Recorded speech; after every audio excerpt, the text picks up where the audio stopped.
Hoy vamos a ver, estaba diciendo este punto en el temario, dipolos eléctricos dentro de campos eléctricos. Entonces el problema es el siguiente. O sea, ahora vamos a tener que algo, está creando un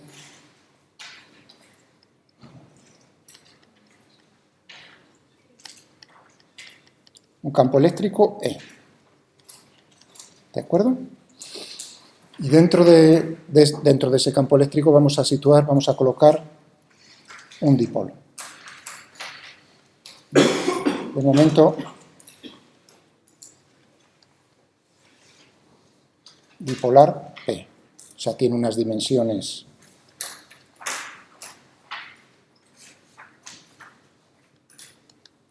dipolo que van a venir dadas por la carga y la distancia que llamo yo A entre las dos cargas. Tened cuidado porque en el PDF del Meet que tenéis aquí abierto ya, ¿no?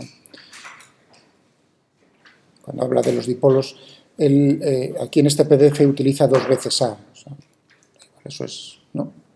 Es la distancia entre las dos cargas, lo que separa la carga positiva de la carga negativa. O sea, tened cuidado con eso, no os lo aprendáis de memoria, porque entonces, de tal manera que el momento dipolar N pues venía dada por... O sea, que podemos dibujarlo de esta manera. Vamos a suponer que el campo eléctrico, este es en primer lugar. Primero, o sea, vamos a ver qué ocurre con el dipolo. Nos preguntamos...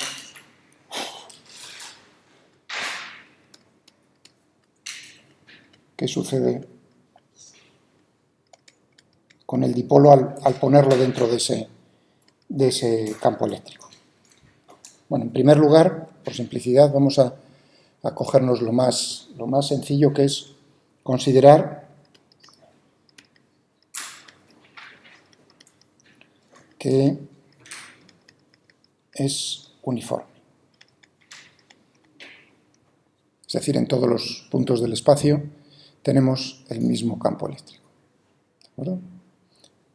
Si esto es así, entonces las líneas del campo tienen que ser de esta manera, horizontales. Vamos a suponer que son hacia la derecha. ¿De acuerdo? ¿No? Si es uniforme, no queda más remedio que todos los vectores en cualquier punto sean lo mismo. Cuidado, que ya os hice la advertencia que tener estas líneas de campo no implica que sea uniforme. Luego cambio un poco eso, ya veréis cómo dibujo otra vez una cosa parecida, pero no será uniforme ese campo. Bueno, entonces esto es E. ¿De acuerdo? O sea que la pregunta no es, el otro día, tenéis que tenerlo claro, nos preguntábamos cómo era el campo que creaba el dipolo. No, ahora lo que estamos diciendo es, de alguna manera nos dan ya el campo, alguien naturalmente, alguna distribución de campo, lo que sea, está creándonos este campo. Y ahora situamos el dipolo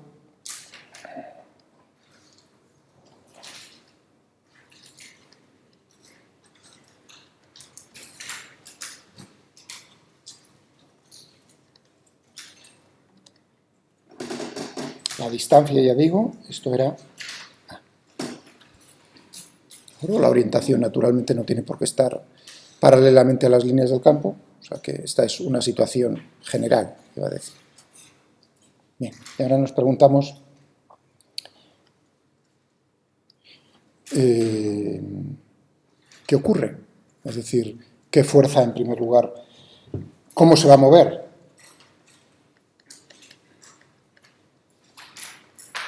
Si es que se mueve, claro. Comportar, ¿cómo va a ser el comportamiento?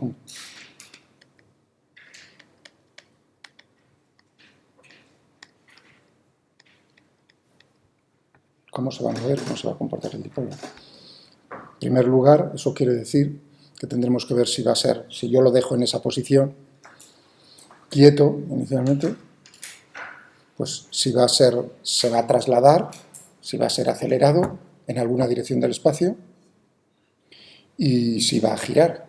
Así que nos vamos a preguntar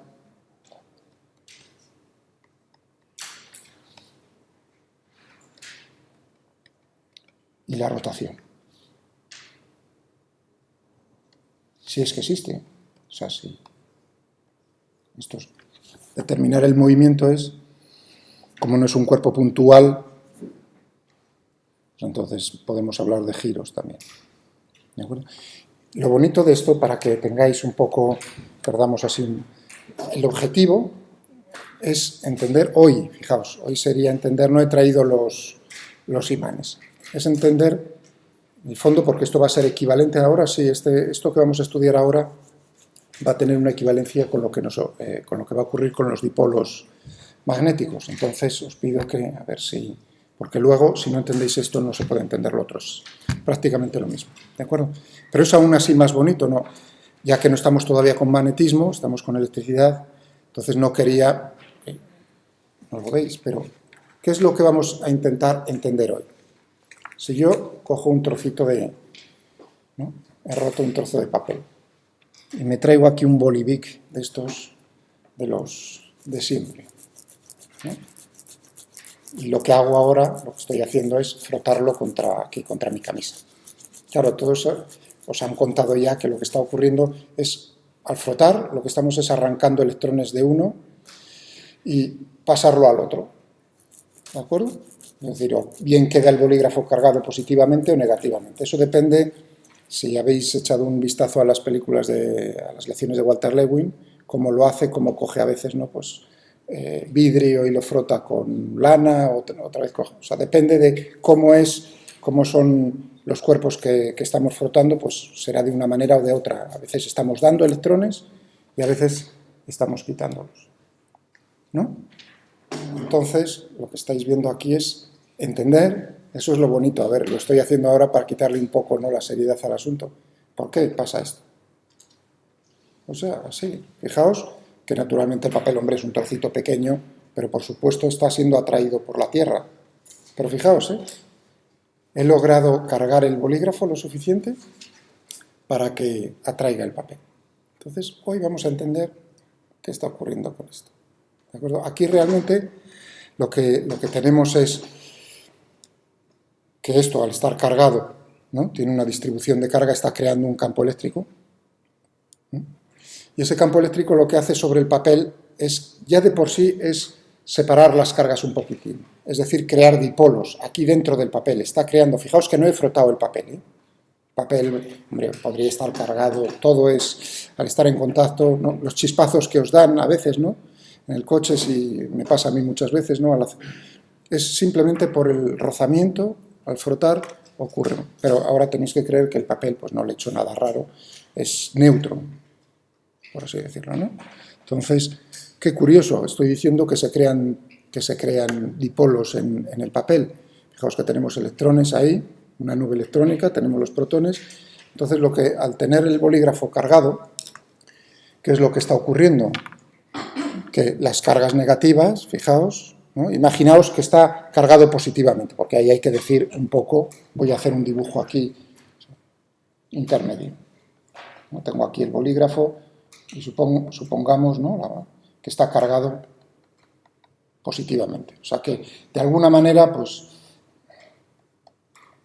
naturalmente, las cargas son fuente de las líneas del campo eléctrico, pues tendríamos, por ejemplo, hacia abajo, sería de esa manera. ¿De acuerdo? Si yo tengo aquí el trocito de papel, ¿no?, entonces, ¿qué va a ocurrir? ¿Qué va a ocurrir es neutro? ¿Qué va a ocurrir con las cargas negativas? Las cargas negativas son atraídas, es decir, voy a ponerlo con otro color,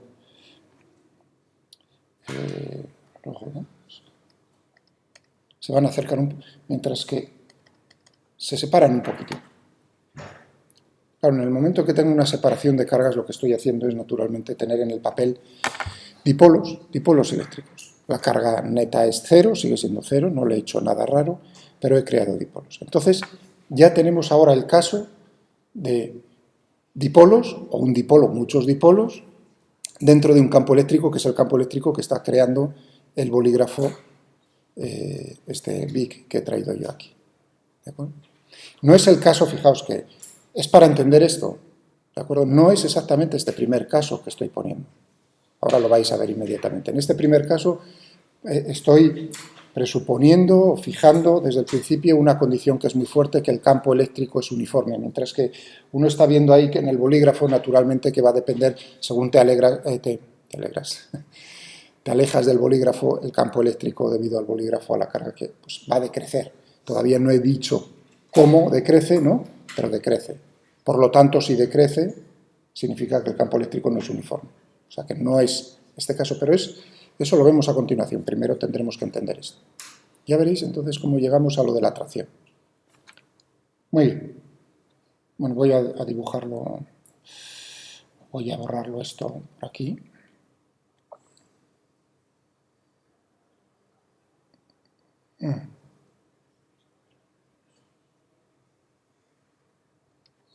Que he dado ahí más vueltas que un tonto. Muy bien. Sé que tenemos aquí.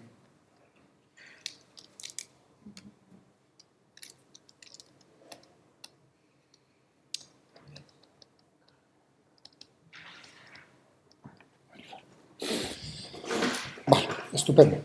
Entonces, primero va a ser acelerado, nos preguntamos,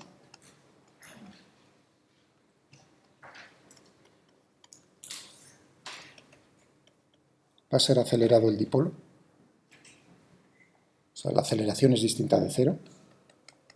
Esto que nos preguntamos es si va a ser trasladado el dipolo. Traslación. Otra cosa que tenéis que tener clara es que el dipolo, fijaos que he dibujado las dos cargas, ¿no?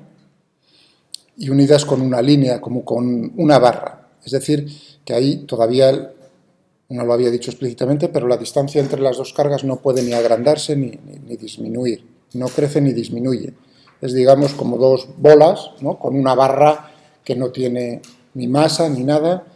Es decir, que lo único que hace esto es mantener la distancia fija entre las dos cargas. ¿De acuerdo? Porque si no, la cosa cambiaría. O sea, estamos en lo más sencillo, de lo más sencillo. Muy bien. Entonces, para poder contestar a esto, necesitaremos ver cómo es la fuerza neta.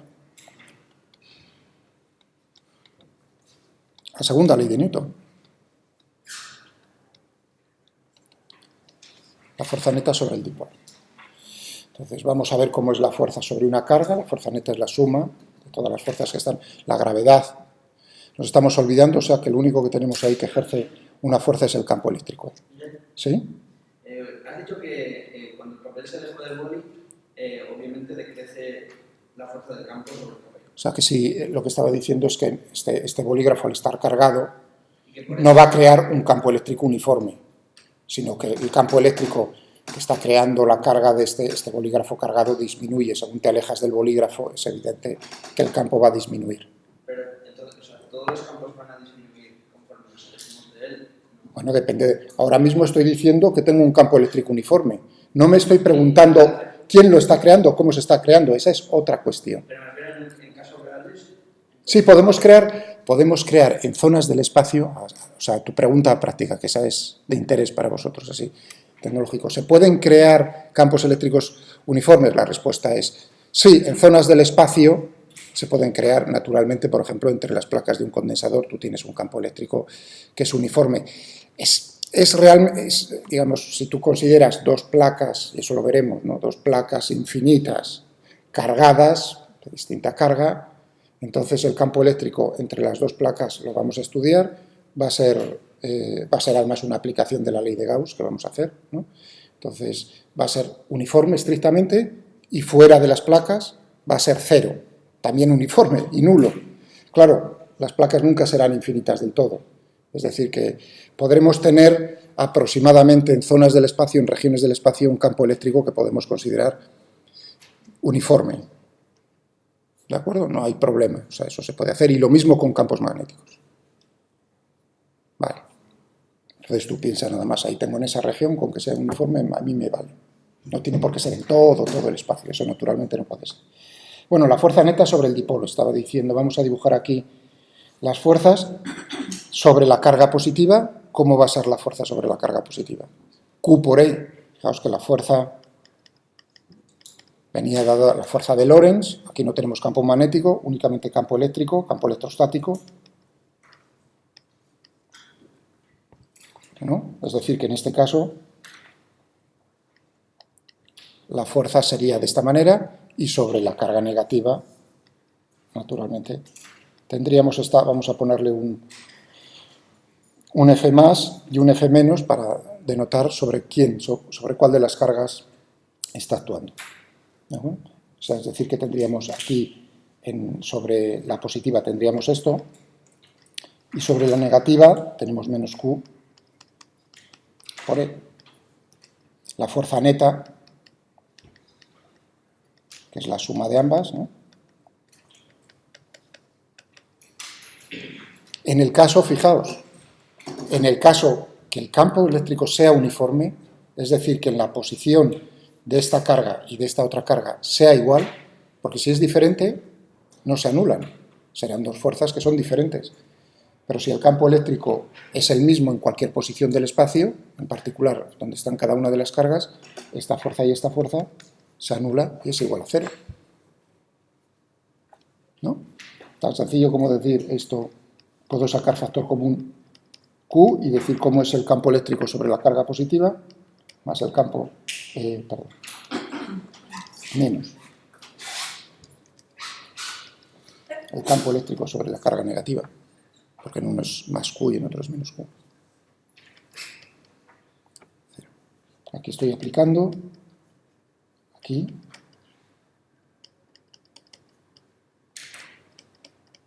uniforme. Es decir, que claro, si yo tuviese un campo eléctrico uniforme, ¿de acuerdo?, crearía también dipolos en el papel, pero el papel no se desplazaría, no sería acelerado. Es decir, que es gracias a que el campo, ahí ya uno sospecha, gracias, lo estoy adelantando, gracias a que el campo eléctrico externo, por llamarlo de alguna manera, el que estoy creando con el bolígrafo, es no uniforme, vamos a tener cosas de atracción o repulsión, depende de cómo sea el problema. ¿De acuerdo? Muy bien, es decir, que la primera cuestión es no se traslada. Si la fuerza neta es igual a la masa total o sea, tendríamos dos veces, supongamos que son las masas asociadas a cada una de las cargas, las dos masas iguales, ¿no? Pues entonces tendríamos la masa total, ¿no? ¿De acuerdo? Por la aceleración, que sería la aceleración del centro de masas del sistema, la aceleración para vosotros en el punto central. Es decir, que A es 0 si esto es 0. ¿Vale? No hay traslación.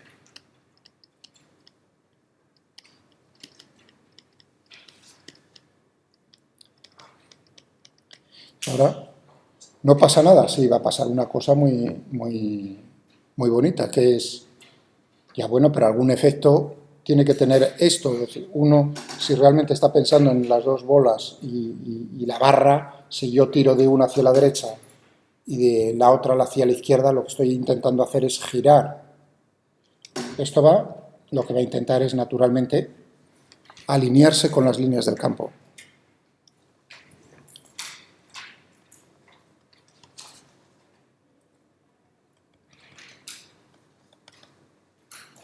Una rotación. El dipolo o el campo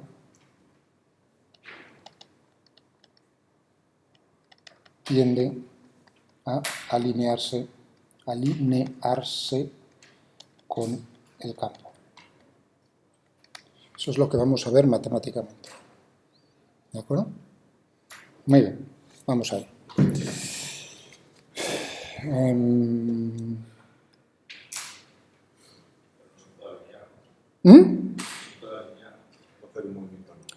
Bueno, tiende, yo he puesto la palabra tiende, ¿no? Yo he puesto la palabra tiende a alinearse.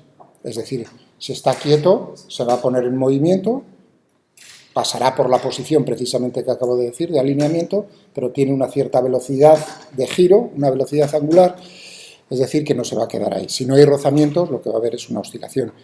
Ahí tengo el archivo de matemática, que es como podemos ir ya adelantándolo, ¿no? es este el problema que tenemos aquí. ¿De acuerdo?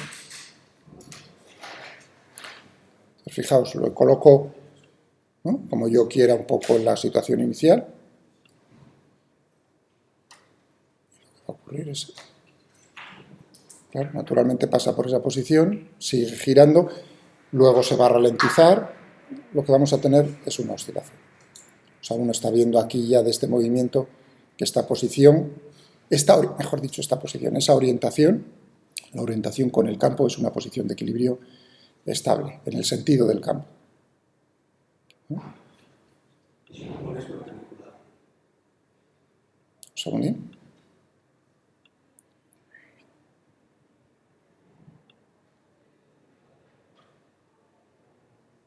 Lo mismo.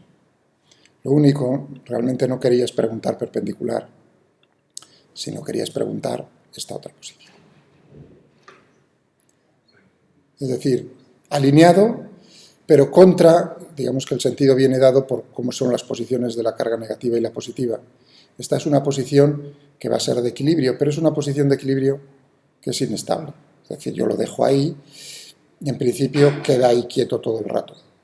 ¿De acuerdo? La fuerza neta es también, digamos, la fuerza neta. El momento, que es lo que vamos a estudiar, el momento neto, va a ser 0. Si lo saco un poquitín, cerca, pero un poquito.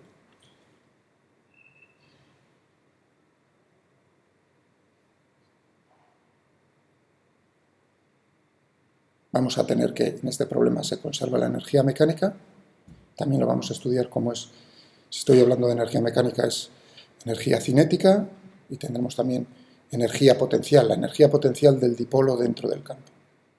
Pero bueno, eso es adelantarme un poco. Bueno, así ya por lo menos, digamos, visualmente uno está viendo lo que puede pasar. Pues vamos a por ello. Entonces, para estudiar el movimiento de rotación,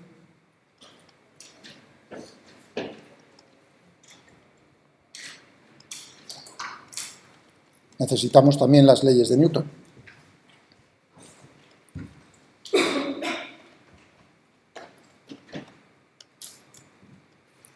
Para la rotación.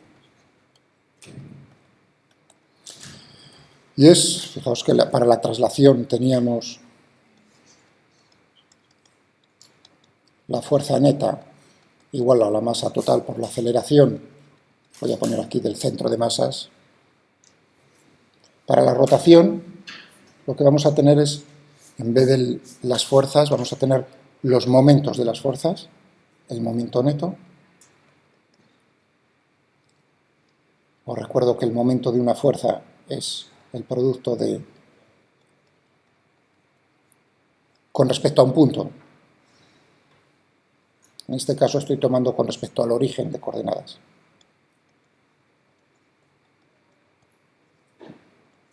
Si tengo una fuerza aquí de esta manera y el origen está aquí, está aplicada la fuerza en un punto cuya posición viene dada por el vector de posición R, entonces el momento de la fuerza con respecto al origen es precisamente el producto vectorial y lo que nos da la información es precisamente cómo intenta hacer girar esta fuerza alrededor del origen, alrededor de ese punto.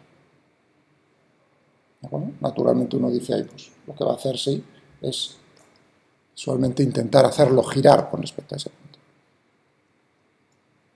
Fijaos que uno dice, oye, y si girar, si se mueve hacia allá, ¿eso también implica un giro?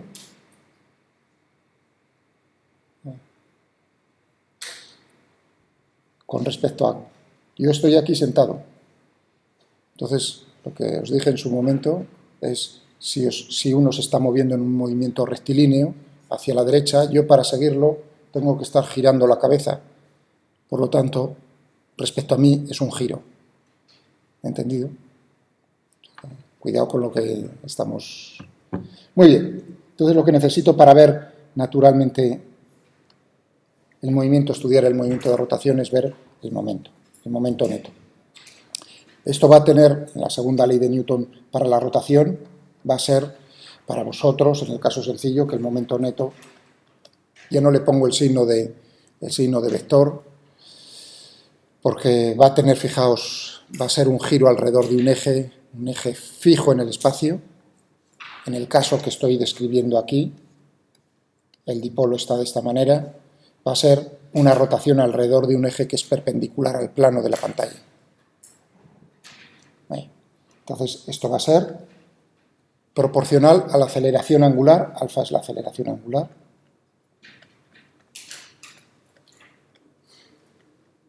¿Cómo cambia? Fijaos que si yo mido los ángulos, por ejemplo, con respecto al eje X, vamos a llamarle este eje X, la dirección del espacio a lo largo de la cual está orientado el campo eléctrico. Puedo decir que la orientación viene dado por un ángulo θ del dipolo con respecto al eje X. Entonces, esta aceleración angular será la derivada segunda de θ con respecto al tiempo dos veces. ¿Qué es I? I es el momento de inercia.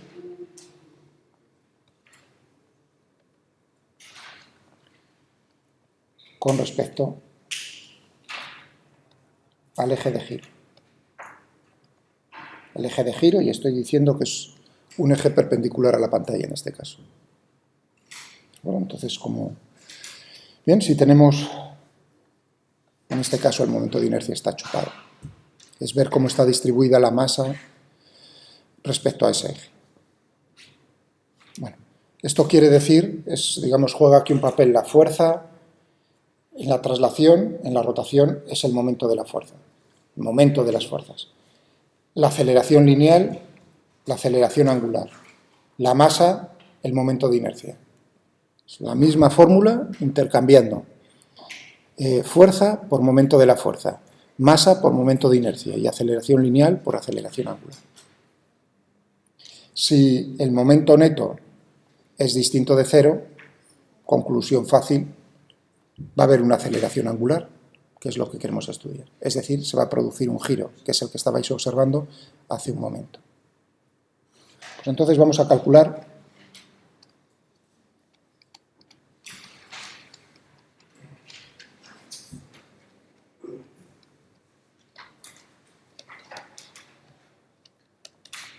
de las fuerzas.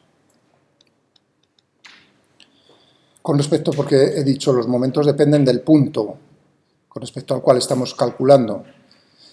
Pero hay un caso muy especial, que es este caso, cuando tenemos un par de fuerzas son dos fuerzas iguales en módulo, dirección y sentido contrario, entonces el momento va a ser independiente del punto con respecto al cual tomemos el momento.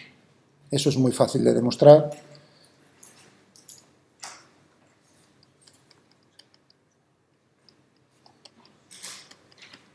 ¿No? Yo digo, por ejemplo, aquí está el origen de coordenadas. Este es, por ejemplo, la posición 1, la posición 2. Esto es R1. Esto es R2. El momento neto respecto al origen tendríamos R1 por F más R2 por menos F. Estoy diciendo un par de fuerzas. ¿Estamos de acuerdo? Eso quiere decir que podemos sacar factor común, R1 menos R2, podemos sacar factor común F. Entonces tendríamos esto. Esto es el momento con respecto al origen. Pero como estáis viendo, depende de cómo es la fuerza que estamos ejerciendo y únicamente va a depender de cómo es este vector. Es decir, que si el origen lo tengo aquí, el momento es igual que si el origen lo pongo aquí. Es decir, conclusión, el momento total o neto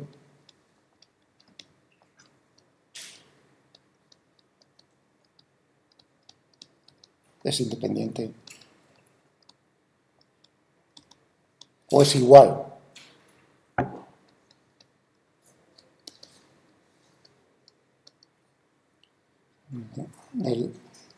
punto considerado. Es igual para todos los puntos.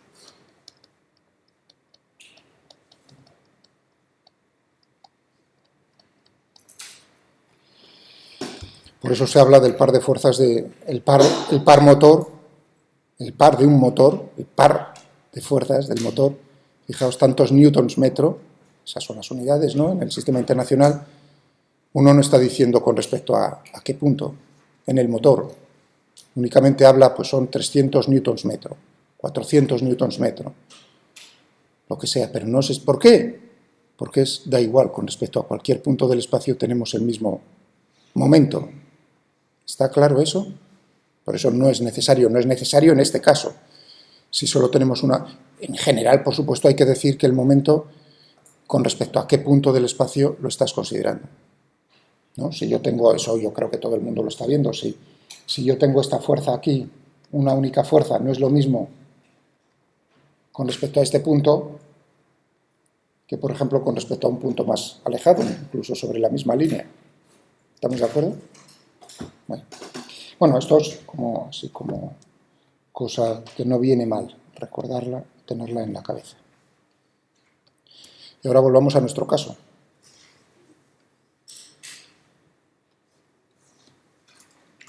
O sea que teníamos aquí... Sí. Estamos hablando de ejemplos de puestos de oeste. Pero si en el mismo eje le pusieras dos más, o sea, otra carga positiva o negativa, ¿Dónde? ese retorno, por decirlo así. ¿Dónde? ¿Aquí? ¿Dónde? Sí, en el mismo eje. O sea, aquí, sobre el eje. Sobre el mismo eje, sobre el mismo brazo ese que une una... ¿Otra carga por aquí, por aquí? No, perpendicular a ella, al centro mismo. O sea, como dos... Así como una... Sí, ¿qué pasa? ¿Tendrías dos dipolos ahí? Sí. Ahí tú puedes considerar... Pero que es todo como rígido. Sí, todo rígido. Ahí tendrías ya un giro completo, ¿no? Ya no habría esa oscilación, sería giro completo. Bueno, ahí tendrías la combinación de dos, o sea, de dos giros. Uno lo estás intentando girar de una manera y el otro de otra. Pero el momento que ya pasa el punto neutro, está la otra carga haciendo... No, cuidado. Por eso te he preguntado, fíjate que hay que... Con los problemas, o las preguntas, te he preguntado, ¿es todo rígido? Es decir, esto está en cruz y las barras están soldadas, por así decirlo. Entonces tú ten en cuenta que no son dos movimientos independientes uno del otro, sino que es un único movimiento de rotación. ¿De acuerdo? Entonces tienes que tener en cuenta cómo es el momento total.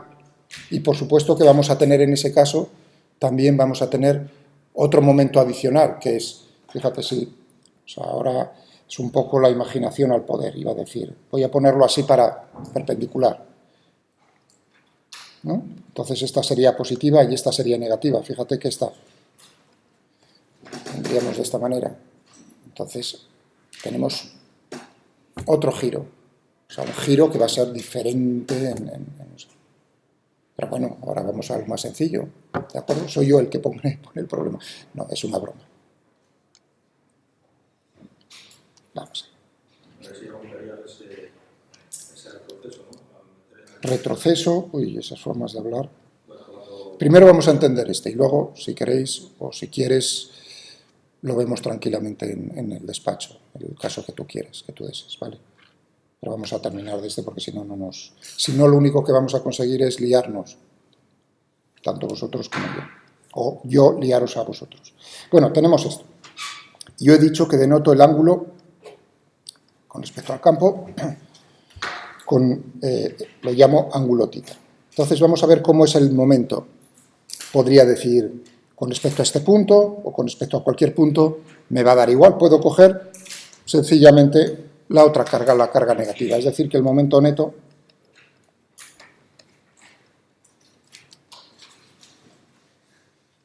tendremos que será, voy a marcar aquí en otro color.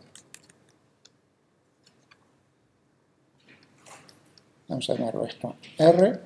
Entonces tendremos R.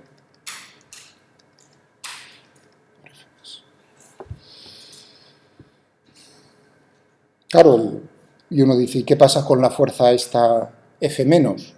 si estamos tomando el momento, calculándolo en este caso con respecto a ella misma, en la posición, R es 0, por lo tanto, eso es 0.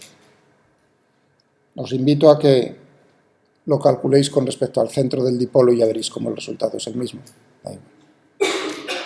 Porque acabo de decir que para un par de fuerzas es independiente de la posición, o sea que si os sale diferente, algo tiene que estar. ¿Vale? Muy bien, es decir que tenemos aquí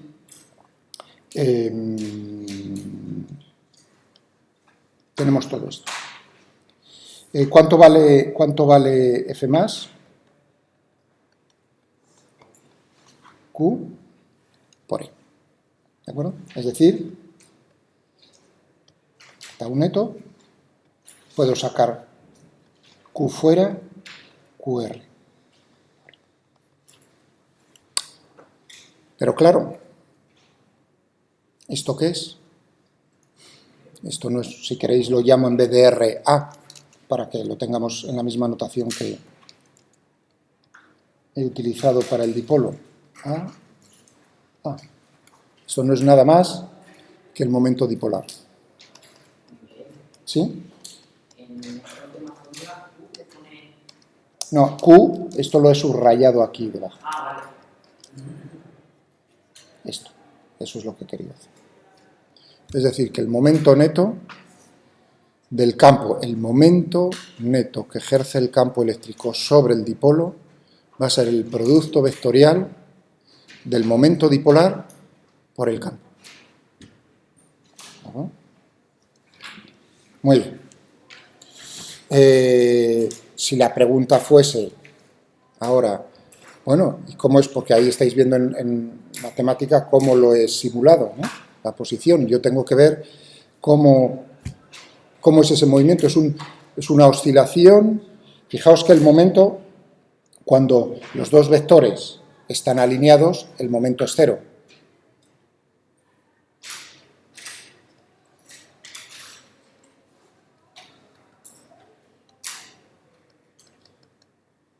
Y eso es naturalmente una posición de equilibrio.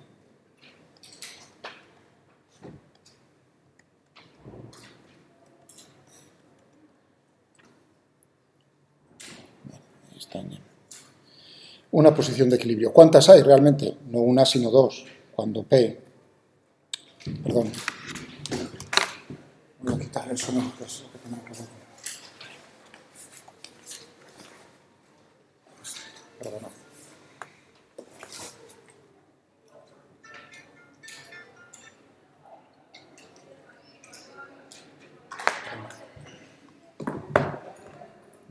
Así. Tenemos dos cuando P y E tienen la misma dirección y el mismo sentido, o bien cuando P y E tienen sentidos contrarios. Son las dos posiciones de equilibrio.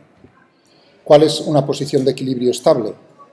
Fijaos, ¿hacia dónde está intentando? Si yo tengo aquí el dipolo puesto de esta manera, positivo, negativo, esa es una posición de equilibrio. Si yo lo saco de esa posición, es decir, lo hago girar un poquitín, ¿hacia dónde tiende qué es lo que hace el campo?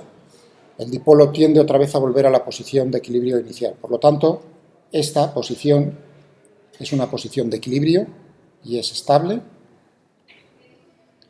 Mientras que al contrario, si yo tengo el dipolo, o sea, esto es el campo, y el dipolo lo tengo menos más, esta posición justo de esta manera es una posición de equilibrio, el momento neto es 0, lo saco un poco de esa posición, ¿qué es lo que va a ocurrir? Que lo que hace el campo es hacer girar el dipolo, alejarlo cada vez más de esa posición, por lo tanto es una posición de equilibrio inestable. Ese es el criterio de estabilidad. Tú tienes una posición que es de equilibrio, si tú lo sacas ligeramente de esa posición, ¿qué es lo que ocurre? Tiende el sistema, en este caso es un sistema, ¿no? El dipolo, en nuestro caso, a volver a la posición que tenía, sí o no, o a alejarse. Si es acercarse, es estable, si es alejarse, es inestable. Muy bien. Perfecto. Bueno, ¿y cómo es entonces la aceleración, tanto en un caso como en el otro, de acercamiento o alejamiento? Vamos a tener por aquí.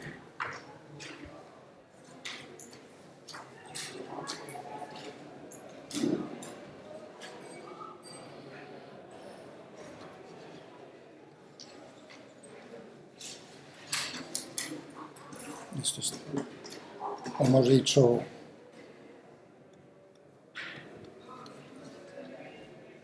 y por alfa. Muy bien. ¿Cuánto vale? Ahora hay que tener un poco de cuidado. Fijaos cómo estoy considerando los ángulos, θ. Los estoy considerando positivos en el sentido antihorario.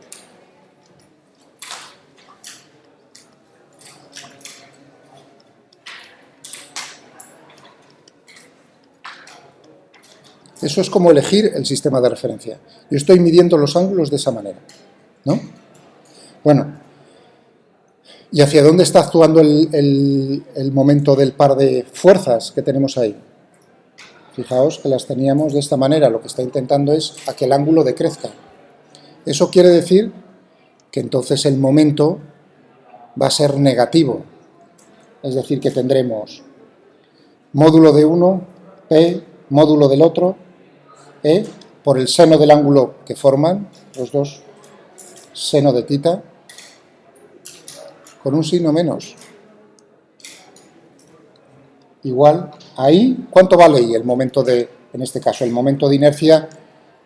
La barra esa que une las dos, la barra entre comillas, que une las dos cargas del dipolo, no tiene masa, simplemente lo que hace es mantener la distancia constante entre las dos.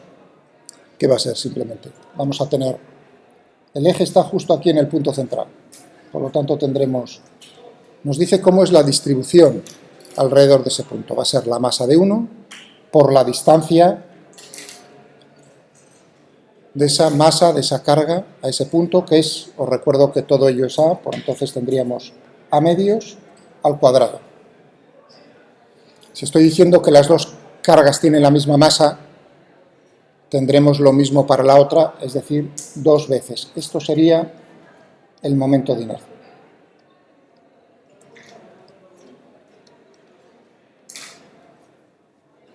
Muy bien. Por θ. Esta es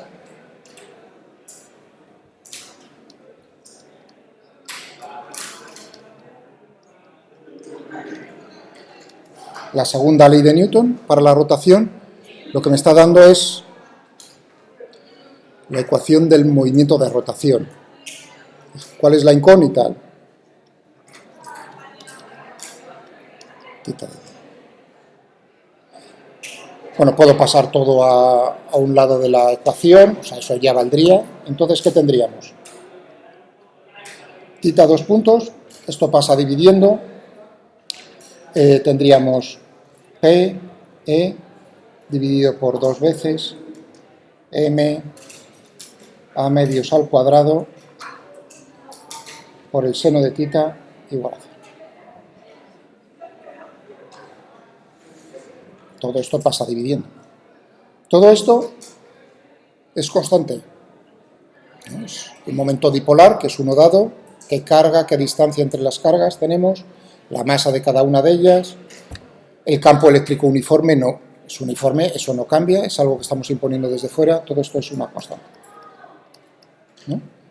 Podemos llamarla como queráis. Es una constante y positiva, ¿eh? De tal manera que yo voy a llamarla, ya que es positiva siempre, puedo denotar todo eso como un omega, omega al cuadrado.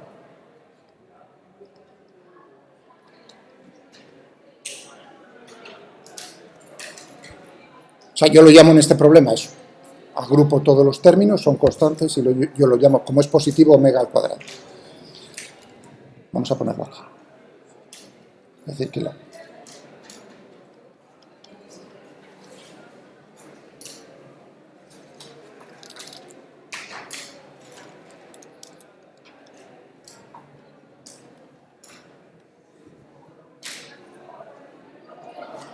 Por supuesto,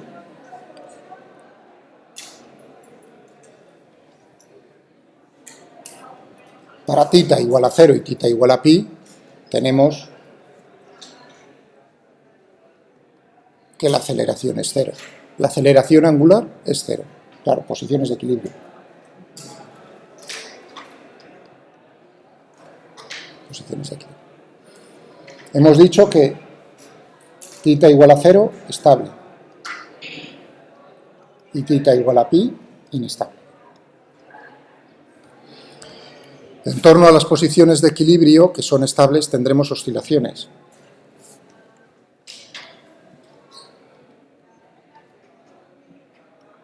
Que son las que estábamos observando en la simulación que he hecho yo. Pero ¿qué tipo de...? Fijaos, siempre que tengo una posición de equilibrio estable, tengo oscilaciones. ¿Pero son armónicas? Respuesta no. No. O sea, en general no son oscilaciones, pero no tienen por qué ser armónicas. Salvo, naturalmente, que la amplitud de oscilación sea pequeña.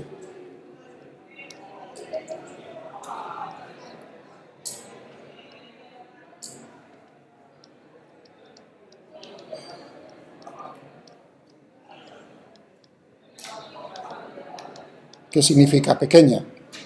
En este caso, pues que θ sea mucho menor que un radian, ese es el orden de magnitud, pues entonces eso es el criterio de decir pequeño o grande en este caso.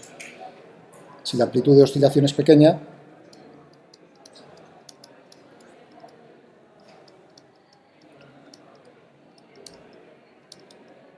las oscilaciones son armónicas. ¿Por qué? Porque yo puedo naturalmente, si ocurre esto, aproximar el seno de θ por θ. Para pequeñas oscilaciones, entonces tendríamos, para pequeñas oscilaciones, tendríamos que la ecuación del movimiento aproximada, para ese caso sería válida en un alto grado, y esta es un movimiento. Esta ecuación describe un movimiento armónico simple. Como os dije, en su momento es la ecuación más importante de toda la física. Y la técnica, iba a decir. Siempre lo digo. ¿De acuerdo? Es decir, que la solución yo ya no necesito más. Porque lo hemos visto en cinemática. ¿Cuál es la solución?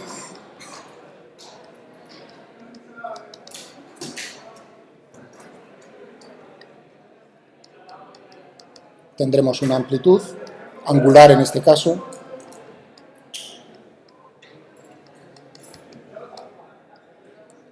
y fijaos que claro, lo que me está dando esta constante es la frecuencia angular de oscilación al cuadrado, que en nuestro caso pues valía que teníamos P por E dividido por 2 la masa por A medios al cuadrado todo ello.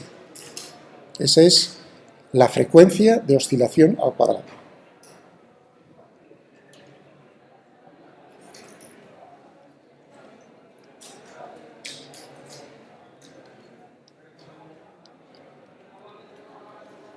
Frecuencia de oscilación. Frecuencia angular. Se la llama la frecuencia natural de oscilación. O también lo diréis como frecuencia de resonancia.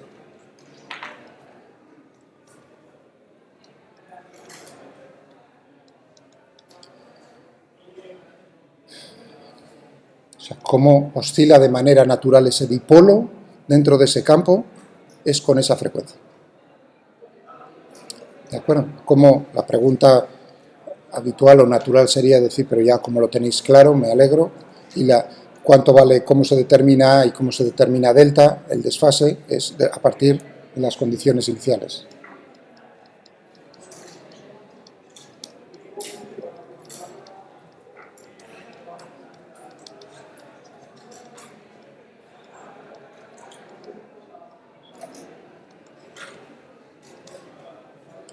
Iniciales. Claro, el asunto es, ¿y si la amplitud no es pequeña? Entonces hay oscilaciones pero no son armónicas. Por eso, otra vez vuelvo a la simulación Y quizás ahí habréis notado antes que tenemos aquí en inglés, que puse el comportamiento exacto, fijaos, la ecuación, tita 2 puntos más omega cuadrado por seno de tita igual a 0, y la ecuación para el caso de para pequeños ángulos, pequeñas oscilaciones, tita punto omega cuadrado. Fijaos, si lo pongo en dos colores, aquí tengo el dipolo aproximado, es decir, estoy resolviendo en marrón la ecuación de abajo.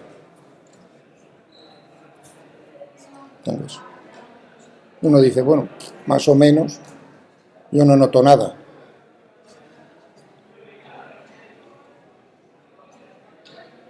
¿No? Este sería el comportamiento exacto. Sin rozamientos ni nada, no hay aire, no hay nada. Uno dice, poca diferencia noto. Efectivamente, porque para ese ángulo, ahora pongo los dos. Voy a poner, si me permitís, un poco el ángulo todavía un poco mayor. Lo tengo tiempo igual a 0, la misma posición, son como los dos dipolos, cada uno con una ecuación del movimiento diferente.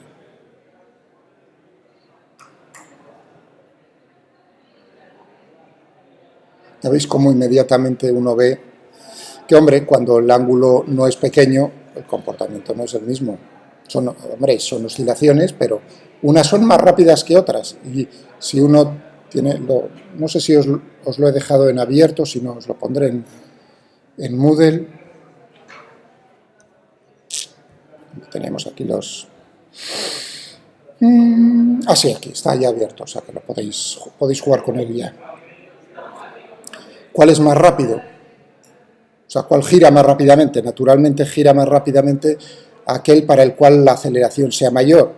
Claro, ¿y cuál es mayor? Omega cuadrado es el mismo en los dos, pero el seno de tita siempre es menor en módulo que tita. Por lo tanto, sí, exactamente, por eso este es más rápido que este otro. Fijaos como el marrón ya ha girado muy rápidamente cuando el ángulo es... Fijaos qué diferencia radical hay si yo lo pongo casi en la posición de equilibrio inestable. Totalmente diferente.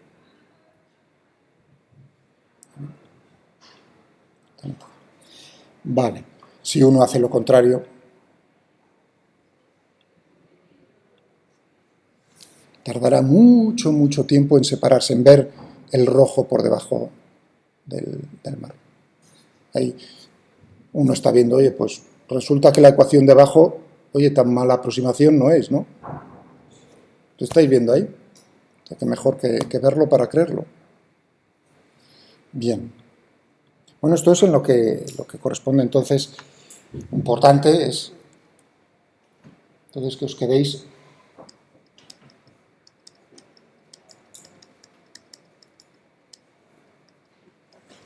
con estas cosas. Bien.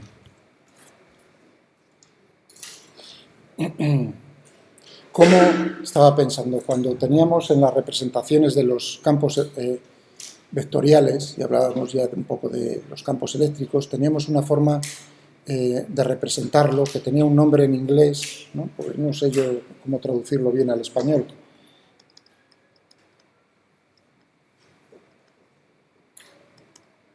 O sea, trocitos de hierba, ¿no? Así, aunque se hacen, o sea, no tiene por qué ser hierba, sino un material sintético. Entonces, uno los polvorea eso. Entonces, ¿cómo es posible que vea uno con eso Ahora fijaos, ¿cómo es posible que uno vea el campo? Es decir, ver que esos trocitos, que son rectilíneos, ¿no? Pues toman forma y se ponen y se orientan a lo largo del campo. Lo estáis viendo, porque esos trocitos, ¿qué es lo primero que hacen? Es exactamente lo mismo que he hecho yo antes con el bolígrafo Bic y con el papel. Lo primero se induce, no están cargadas, se induce un dipolo sobre los trocitos. ¿De acuerdo? O sea, primero lo induces, separas un poco las cargas. Claro, ya tienes el dipolo dentro de un campo, entonces un efecto va a ser naturalmente el de la rotación, es alinearse con el campo. Y uno diría, pero entonces los veríamos oscilar.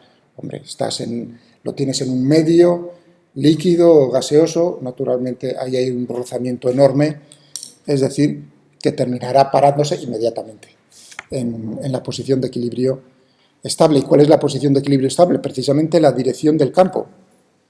Por lo tanto, verás en las posiciones del espacio cómo esos trocitos se te están alineando y visualmente lo que estás viendo es precisamente las líneas del campo. ¿Entendéis? Pasa una cosa naturalmente parecida con el campo magnético. Uno espolvorea ahí con el salero los trozos esos de hierro, ¿no? Y tenemos una cosa parecida, se inducen ahí cosas y se alinea. Vale. Una cosa que estaba pensando, que no se me olvide en este problema. Dije, tenemos conservación. Cuando dije, no hay rozamientos y la energía mecánica se va a conservar.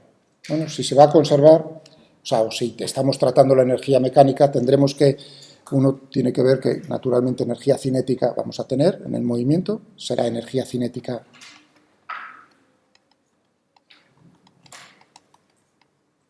de rotación, y eso viene dado pues, por una expresión similar a la energía cinética de una masa puntual, que teníamos en una masa puntual un medio de la masa por la velocidad al cuadrado, ¿no? En este caso, que os he dicho, que estamos intercambiando la masa por el momento de inercia, ¿no? Y la velocidad por la velocidad angular. En este caso, antes era la aceleración por la aceleración angular, es decir, que pasaremos a tener una expresión que será un medio de i, el momento de inercia. Por cuidado, aquí viene el momento muy delicado. Que no quiero utilizar la misma letra. No quiero utilizar la misma letra. A pesar de que yo la utilizo y se utiliza en los libros. Omega minúscula. Ahí estoy utilizando una omega mayúscula. Para que luego cuando lo veáis no os equivoquéis. Aquí, esta es omega, es la velocidad angular. Omega mayúscula sería tita punto. No, omega no es omega. Una cosa es la frecuencia angular y otra cosa es la velocidad angular. ¿Está entendido? Tened mucho cuidado con eso. En un movimiento circular uniforme de rotación, entonces teníamos que era lo mismo, pero aquí no.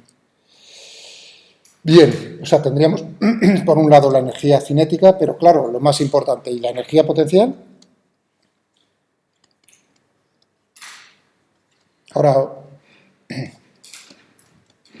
cuando termine esto, os dejo un momentito. ¿Qué pasa con la energía potencial? Del dipolo dentro del campo. Bueno, pues para entender la energía potencial necesitaremos ver cómo es el trabajo que ejercen las fuerzas, que ejerce el campo sobre el dipolo, ver el trabajo que está realizando esas fuerzas sobre el dipolo. Al girarlo yo el dipolo, es decir, al llevarlo de una posición a otra posición. ¿Por qué? Porque tenemos una relación entre lo que es las variaciones en la energía potencial y el trabajo. La relación venía dado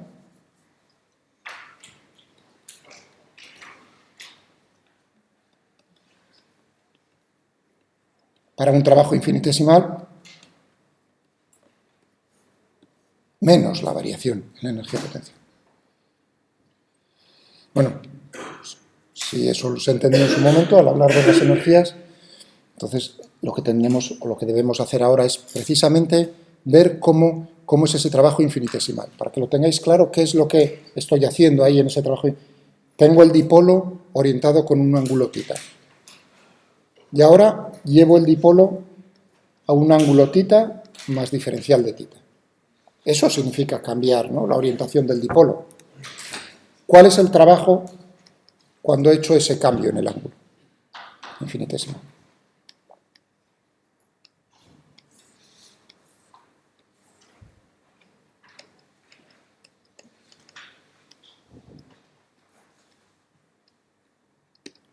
Menos más. Esto será θ. Vamos a ponerlo aquí en rojo. Un poco grande.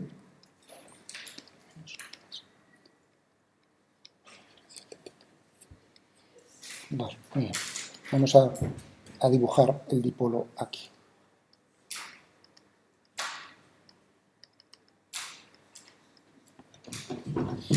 ¿Cómo es la fuerza? Porque, claro, al ver el trabajo, naturalmente tendremos que ver el producto escalar de fuerza por el desplazamiento. Fijaos que la nueva posición será cuando la bolita se encuentre aquí. Es decir, que el diferencial de R será esto de esta manera. Naturalmente, esta está girando de esta otra manera. La fuerza que está ejerciéndose es... Entonces tengo que ver el trabajo total, el trabajo de uno y el trabajo sobre la otra. ¿De acuerdo? Muy bien, vamos a ver. Para 1 sobre este. ¿Cuánto va a ser? Esto es, fijaos, a medios, ¿eh? Y esto es a medios. Está girando con respecto a este punto central del dipolo.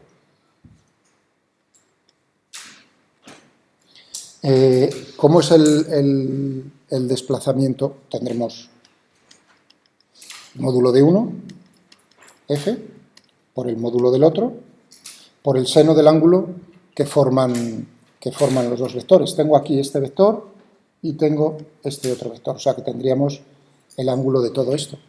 ¿De acuerdo? Como θ sigue siendo esto. ¿De acuerdo? Es decir, que esto va a ser pi medios menos θ. ¿De acuerdo? Muy bien.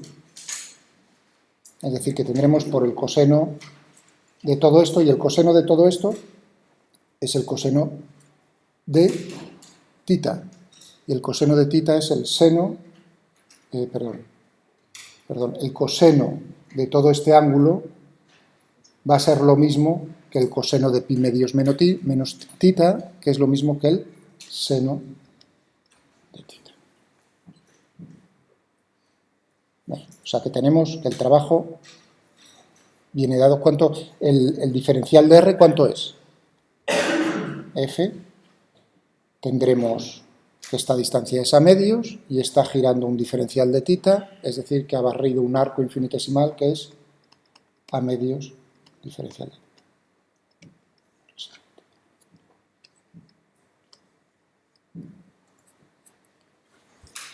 El signo. ¿El trabajo cómo ha sido? El trabajo ha sido... A ver...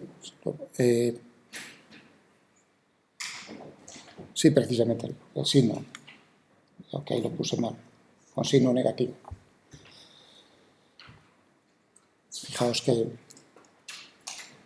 aquí tengo el producto escalar de todos estos dos vectores. No están en la misma, digamos, con la misma orientación, sino justo en la contraria. Por lo tanto, era menos f a medios diferencial de θ seno de θ. Vale. Y para la otra, cuidado, tendría lo mismo. Para la otra es exactamente lo mismo, o sea que tendríamos, esta sería sobre la más, sobre la menos, tendríamos exactamente la misma expresión. Es decir, que el trabajo total que ejerce el campo sobre el dipolo al hacerlo girar, tendremos menos f a seno de θ diferencial. Bueno, f ¿cuánto era? Q por e, es decir, menos q e a seno de θ diferencial de θ. Otra vez tenemos por aquí el q y el a. Vamos a ponerlo por aquí. Menos q e a menos q a.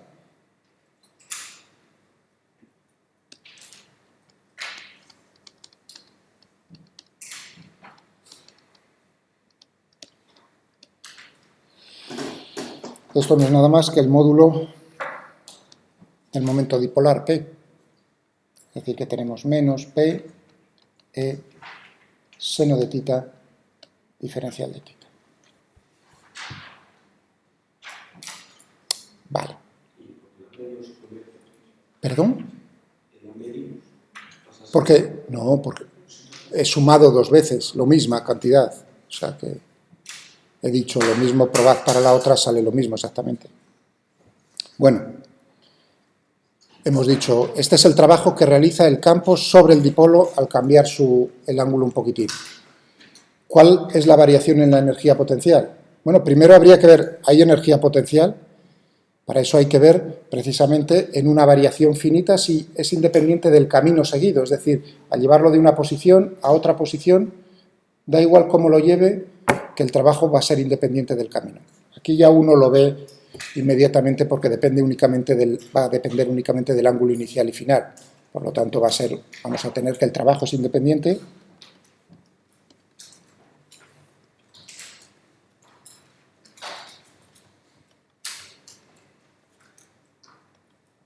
Con lo del camino, fijaos que esto es un problema unidimensional. Cuando hablo del ángulo, solo hay un parámetro, ¿no? O sea que realmente vosotros estáis viendo un giro y decís, bueno, es un problema en 2 dimensiones en el plano, no. Es un problema unidimensional. Yo lo puedo determinar la posición con una sola coordenada, que es θ, por eso digo unidimensional. Entonces, hablar de camino, aquí cuando pongo camino, uno dice que es raro, ¿no? En una dimensión, pues es lo mismo que en una dimensión cuando teníamos el muelle y el bloque. Esto también es un problema en una dimensión. Entonces, solo va a depender precisamente de la posición inicial del bloque con el muelle, pero yo lo puedo llevar de una posición a otra de infinitas maneras. Puedo llevarlo hasta acá, luego volver hasta acá o ir hacia acá. Hay infinitas formas. Eso es independiente del camino. Lo llevas directamente de una posición a otra o das 20.000 vueltas. El resultado es el mismo. Bueno, aquí vamos a tener exactamente una cosa parecida. Igual que eso que acabo de comentar, es independiente del camino seguido. Únicamente de las posiciones, en este caso a posiciones angulares iniciales y finales. Inicial y final. Bueno, vamos a ver. La variación en la energía potencial es igual, viene dado por menos el trabajo. Es decir, que en este caso será PE seno de θ diferencial de θ.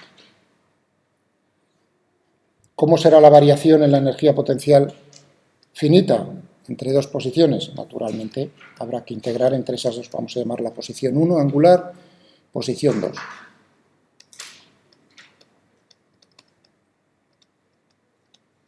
Entre 1 y θ2.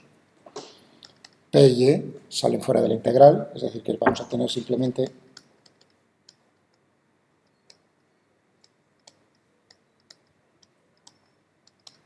¿y cuánto nos sale esto? P por menos el coseno.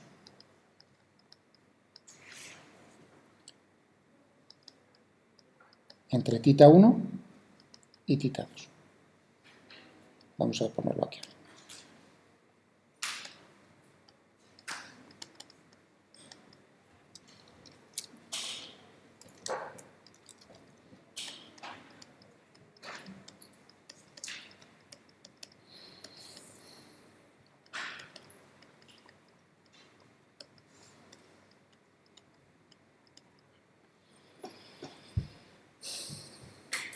Bueno, esto, fijaos que lo que está diciéndonos es que podemos expresarlo como un producto, ¿no? Como un producto escalar de P por E.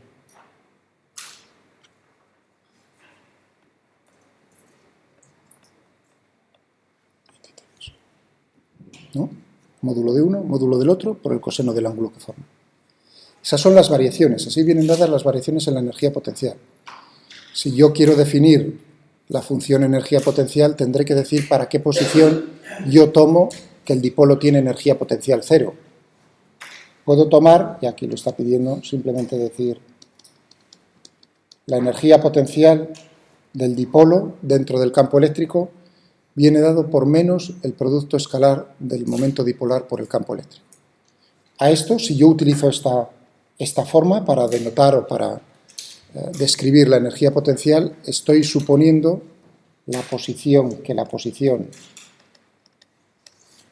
para la cual el dipolo tiene U0 es cuando P es perpendicular a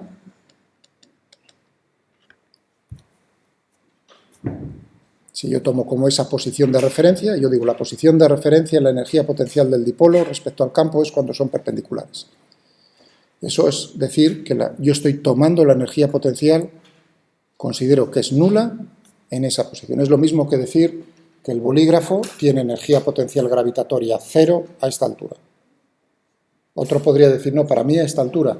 Lo que estás diciendo es comparando. Luego lo que vas a hacer es, siempre en todos los problemas, es comparar una posición con otra posición. Por lo tanto, donde tomas el 0, al final da igual. ¿Está eso claro? Eso es muy importante. Muy bien. Con esto podríamos entonces resolver un problema típico de estos, por ejemplo, en el Tipler viene de estos. Sí. La posición para la cual el dipolo tiene energía potencial 0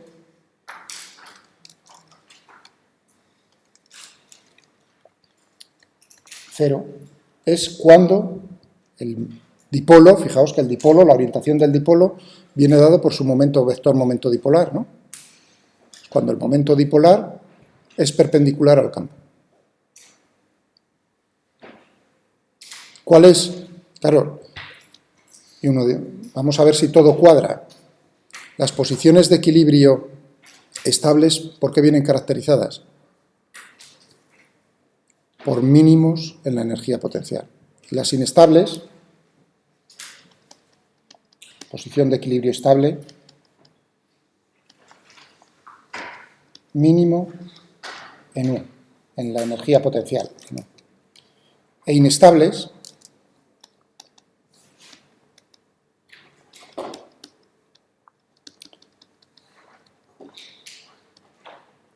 máximo en U. ¿Y eso se cumple en mi problema? ¿Sí o no? Cuando tenemos, si θ es igual a 0, entonces tenemos que U es igual a menos P por E, por coseno de 0, que es 1. Si θ es igual a pi, U es igual a menos P por E por el coseno de, que es más.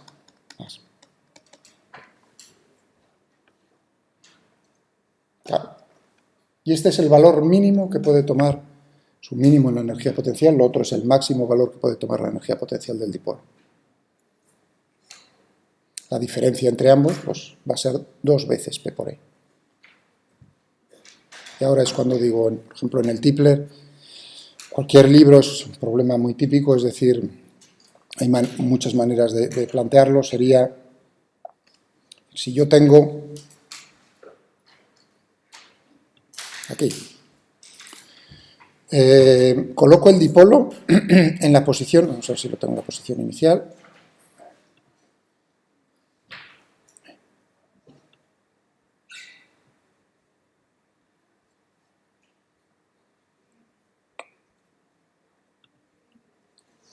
¿no?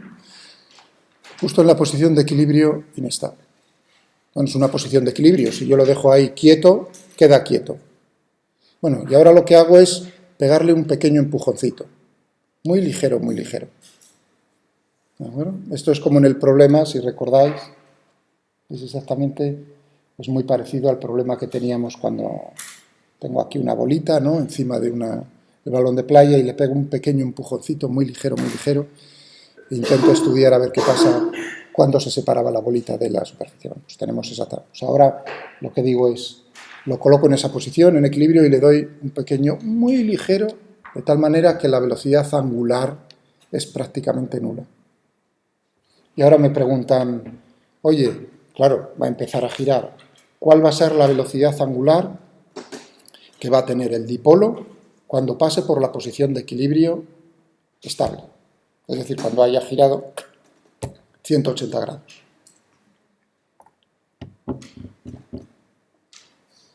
Si uno coge en este problema y dice, bueno,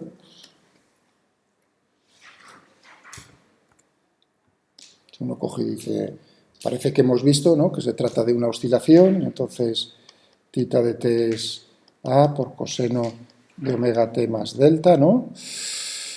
Omega me lo está diciendo cómo es el dipolo, cómo es el campo, todas esas cosas. Pues entonces, omega, o sea, la velocidad angular, la sacaré de... Cuidado, primer error. Si uno dice la velocidad angular va a ser esto, ya la primera en la frente.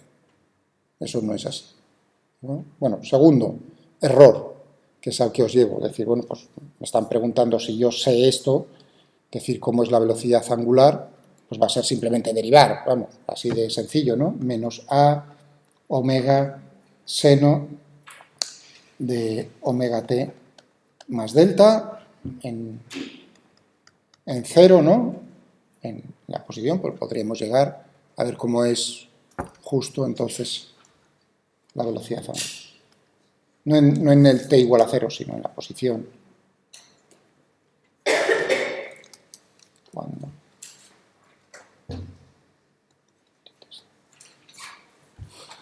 bueno, ya estaría todo mal, ya desde el primer momento. ¿Por qué? Porque uno está considerando esta ecuación.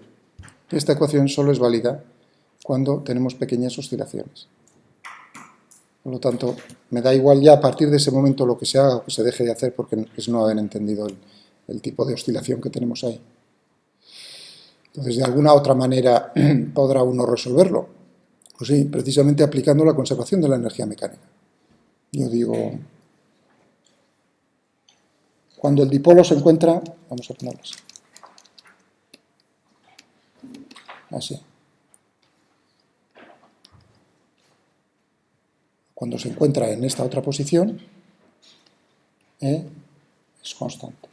En todo el movimiento, me da igual, he puesto esas dos posiciones. ¿Cuál es la energía cuando se encuentra en esta posición? La energía mecánica. Cuidado, voy a ponerlo mecánica porque si no parece el campo eléctrico.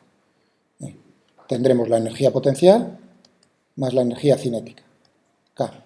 Voy a utilizar T, si queréis, para que K no parezca la constante de Coulomb. T, que también se utiliza mucho. Entonces tendremos T en la posición inicial. Miguel me ha dicho que es cero, lo toma como cero, porque es prácticamente un soplido. U, ¿cuánto teníamos? T por E. Esta es la energía mecánica en la posición inicial. Y tiene que ser igual, naturalmente, cuando pasa por esta otra posición, cuando θ es igual a cero. Ahí tendremos la energía potencial del dipolo en esa posición, más la energía cinética. La energía potencial es menos P por E. La energía cinética, lo dije antes, un medio del momento de inercia, y hemos discutido cuál era, por la velocidad angular al cuadrado. Una cosa tiene que ser igual a la otra, por lo tanto, un medio de I omega al cuadrado tiene que ser igual a 2 veces P por E.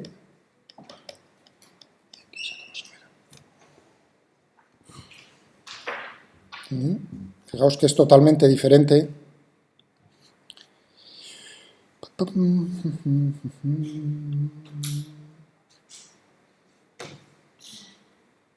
Fijaos que la respuesta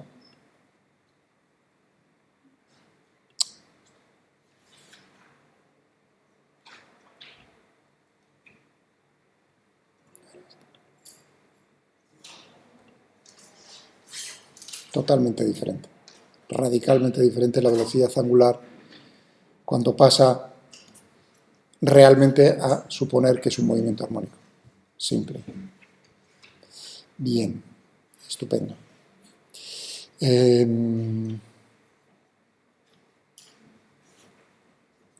Bueno, nos queda una cuestión por aquí, que es, claro, entender lo del bolígrafo y el papel.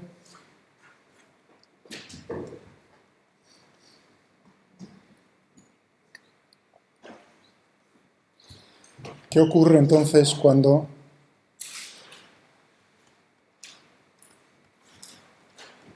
si el campo no es uniforme.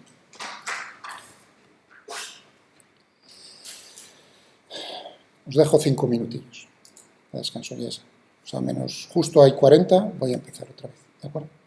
Porque si no, si sigo a horas, no vais a tener ningún descanso. Dejamos ahí.